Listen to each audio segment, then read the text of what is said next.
Hola a totes i a tots i benvingudes i benvinguts a un nou vídeo al canal de Sortiu i Disfruteu, vídeo per parlar de la victòria de la Lazio aquest cap de setmana davant del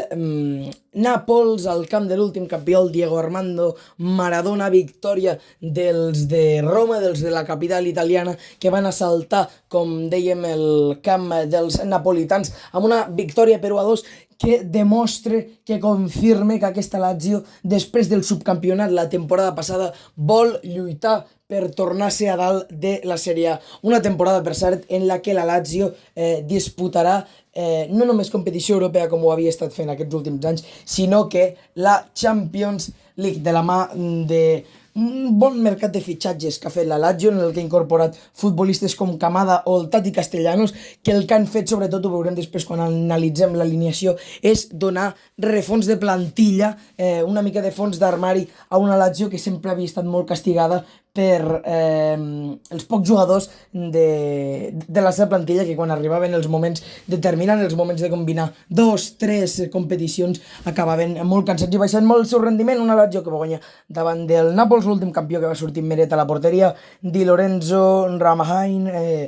Juan Jesús i Oliveira, mig del camp per Zielinski, Lobotka i Anguissa, a dalt Politano, Ximénic, Picha, Kvaratskhelia. Possiblement la millor notícia per al Nàpols, tot i la derrota, el retorn del futbolista, de l'estrella georgiana, que després d'una lesió que l'ha mantingut apartat dels terrenys de joc aquest inici de temporada, doncs va poder tornar a disputar minuts com a futbolista del Nàpols, i a més ho va fer a l'11 inicial, tot i que no va poder ajudar els napolitans a aconseguir una nova victòria. Un Nàpols que al final, ho comentàvem la temporada passada quan van ser campions de Lliga, no té un equip molt bo en quant a noms, però sí en quant a equip, en quant a rendiment. Per part de la Lazio, ahir Petrov a la porteria, Heinz, Ramagnoli, Castel i Muric a la defensa, Kamada, Katadi i Luis Alberto al mig del camp, Sangri,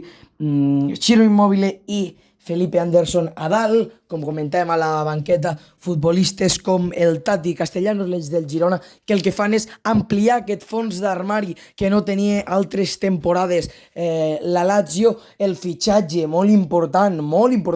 de Kamada, una de les figures d'aquell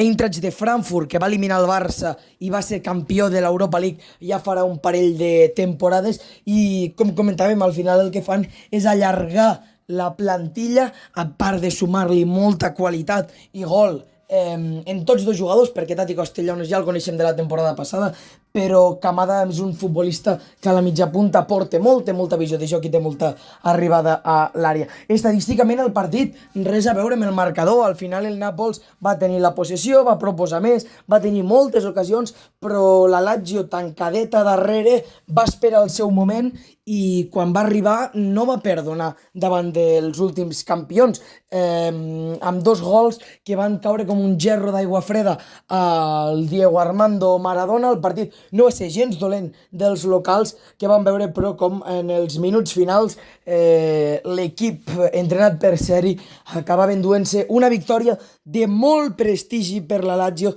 que suma 3 punts d'or a la casa del campió. Al final dels 90 minuts, victòria de la Lazio. Nàpols 1, Lazio 2.